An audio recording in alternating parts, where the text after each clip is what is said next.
तो दोस्तों मैं धर्मेश आज आपका दूर करने जा रहा हूं एक बहुत बड़ा कन्फ्यूज़न कि 25 से 30 हज़ार की रेंज में वीवो T3 Pro परचेज़ किया जाए या फिर मोटो एज 50 परचेज़ किया जाए या फिर इस समय भारी डिस्काउंट पर मिलने जा रहा गैलेक्सी S23 FE परचेज़ किया जाए। तीनों डिवाइसेस में क्या क्या डिफरेंसेस देखने को मिलेंगे, यही सब कुछ डिस्कस इस वीडियो में करने जा रहे हैं। सबसे पहले बात करते हैं कि बॉक्स के साथ आपको क्या देखने को मिलता है। तो वीवो T3 Pro में आपको मिलेगा एक 80 वाट का फास्ट चार्जर और एक सस्ता सा चीप सिलिकॉन कवर।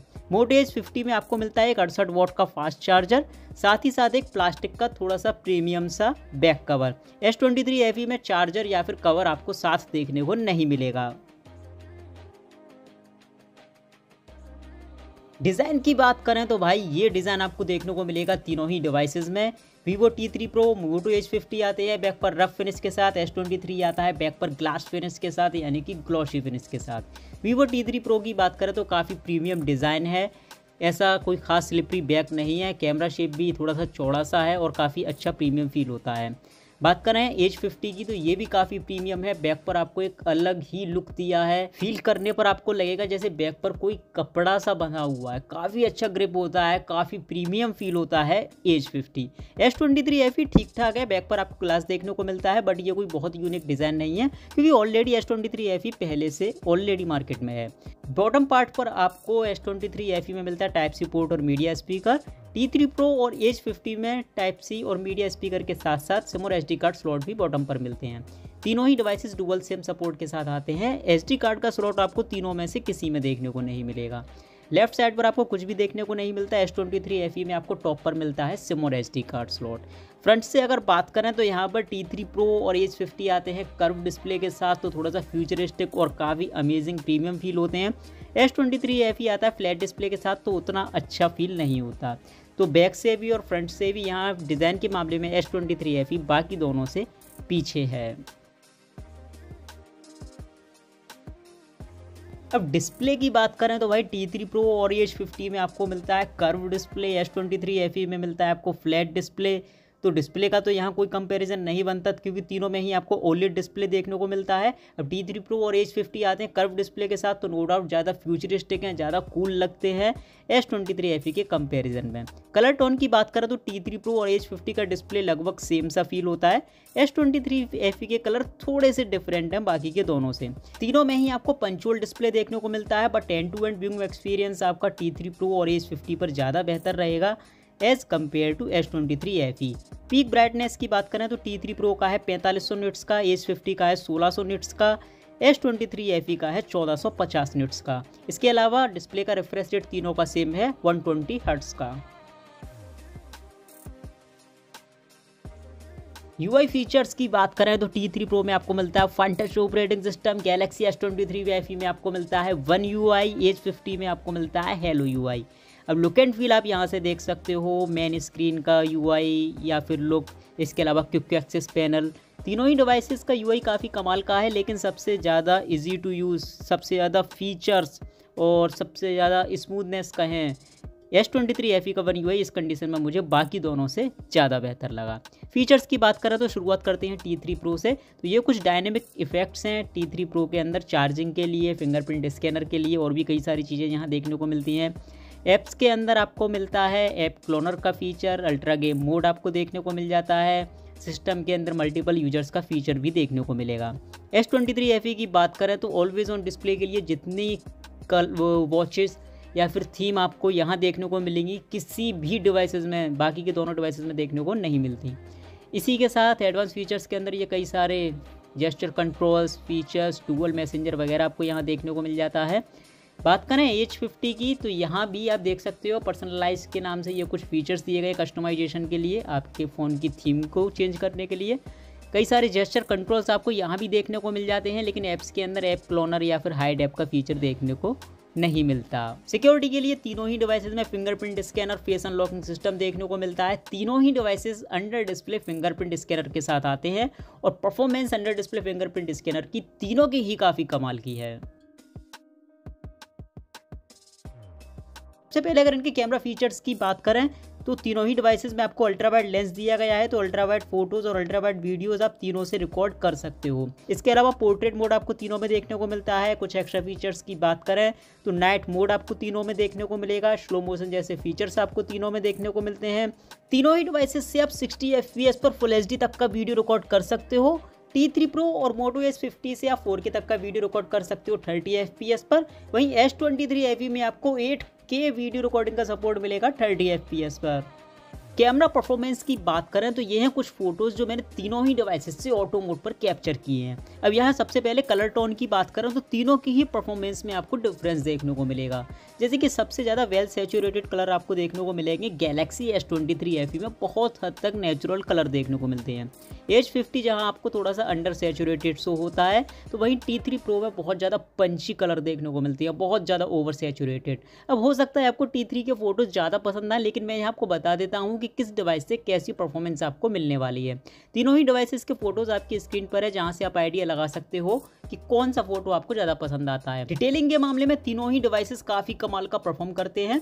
पर्सनली मुझे S23 FE सबसे ज़्यादा बेहतर लगा और वो आप इस फोटो में देख सकते हो। तीनों ही फोटो में S23 FE कहीं अलग ही स्टैंड करता है। अब बात करते हैं रियर कैमरे के पोर्ट्रेट मोड की। तो एज डिटेक्शन तो आपको तीनों में ही काफ़ी कमाल का देखने को मिलेगा, लेकिन अगर स्किन टोन की बात करें तो वहाँ S23 FE आपको बहुत अच्छा पोर्ट्रेट मोड नहीं देता है।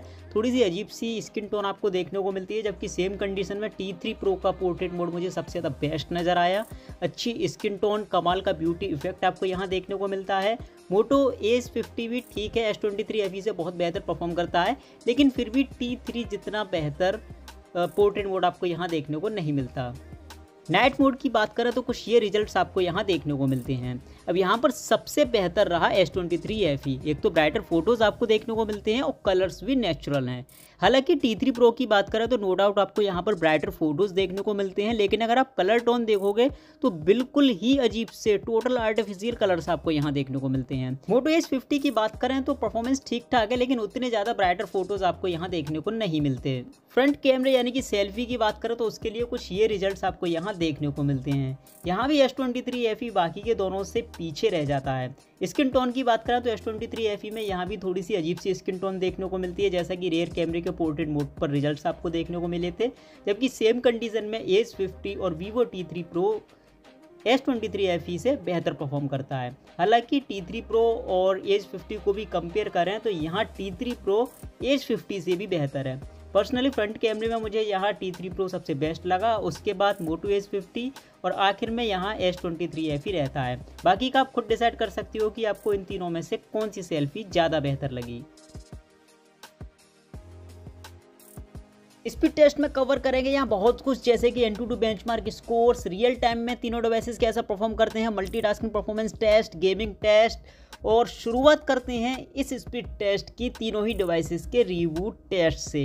और जब तक तीनों डिवाइसेस होते हैं रीस्टार्ट में आपको बता दूं कि T3 Pro में आपको मिलता है स्नैपड्रैगन का 7 Gen 3 प्रोसेसर, Moto H50 में आपको मिलता है स्नैपड्रैगन 7 Gen 1 प्रोसेसर, और Samsung S23 FE में आपको मिलता है Exynos का 2200 प्रोसेसर। और यहाँ पर सबसे पहले H50 रीस्टार्ट हो चुका है और सेकंड नंबर पर यहाँ रहा Vivo T3 Pro और सबसे लास्ट में यहाँ पर है S23 FE। आगे बात करते हैं तीनों ही डिवाइसेस के Antutu बेंचमार्क स्कोर्स के बारे में।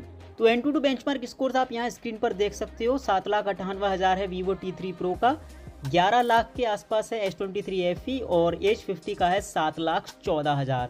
सबसे पहले CPU स्कोर्स की बात करें यानी कि कॉमन यूज़ की, तो 2,58,000 है T3 Pro का, 3,17,000 S23 FE और 2,60,000 है Moto H50 का। यानी कि Moto H50 और T3 Pro लगभग सेम है, जबकि S23 FE इन दोनों डिवाइसेस से बहुत बेहतर है। गेमिंग यानी कि GPU स्कोर्स की बात करें तो S23 FE का है लगभग 4 लाख, वहीं Vivo T3 Pro का है लगभग 2.5 लाख के आसपास और H50 का यहाँ है केवल 1,63,000। तो यहाँ भी S23 FE बाकी के दोनों डिवाइसेस से बहुत ज़्यादा बेहतर है। मेमोरी स्कोर्स की बात करें तो यहाँ पर रैम मैनेजमेंट में भी S23 FE पूरी तरह से Moto H50 और Vivo T3 को बीट करता है। अब Antutu बेंचमार्क के बाद प्रैक्टिकली देखते हैं कि तीनों डिवाइस में से कौन सा डिवाइस ज़्यादा फास्ट है। तो यहाँ पर ये एप्लीकेशन है कैलकुलेटर का, और अगर इसे देखें तो S23 FE और T3 Pro पर लगभग सेम टाइम पर रिस्टार्ट हुआ। कैलेंडर का एप्लीकेशन भी S23 FE पर पहले रिस्टार्ट हुआ बाकी के दोनों से। तीसरा एप्लीकेशन क्लॉक भी S23 FE पर बाकी दोनों से पहले रिस्टार्ट हुआ। सेटिंग्स का एप्लीकेशन भी यहाँ S23 FE पर बाकी दोनों से जल्दी रिस्टार्ट हुआ। आगे देखते हैं Antutu बेंचमार्क के एप्लीकेशन को, और ये एप्लीकेशन भी S23 FE पर जल्दी लोड हुआ। यह है एक गेम, और इससे देखते हैं ये पहले किस डिवाइस पर लोड होता है या फिर पहले लॉन्च होता है। और यहाँ ये एप्लीकेशन Moto H50 पर सबसे पहले लोड हुआ, उसके बाद S23 FE और सबसे लास्ट में Vivo T3 Pro।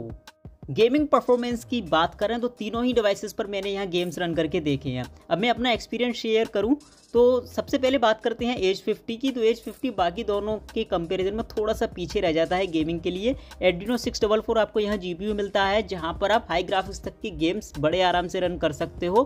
किसी तरह का कोई इशू या लैग देखने को नहीं मिलता। लेकिन अगर कंपेयर करें तो उस कंडीशन में H50 से अच्छी गेमिंग परफॉर्मेंस आपको मिल जाती है Vivo T3 Pro पर। T3 Pro पर भी आप हाई ग्राफिक्स तक के गेम्स बड़े आराम से रन कर सकते हो। हाई एंड गेमिंग में यहाँ इशू देखने को मिलेगा, लेकिन आप हाई एंड गेम्स अगर आप H50 पर रन करते हो T3 Pro पर, तो T3 Pro पर आपको लैग या इशू कम देखने को मिलते हैं। और मीडियम ग्राफिक्स या फिर हाई ग्राफिक्स तक के गेमिंग में आपको T3 Pro पर कोई इशू देखने को नहीं मिलेगा।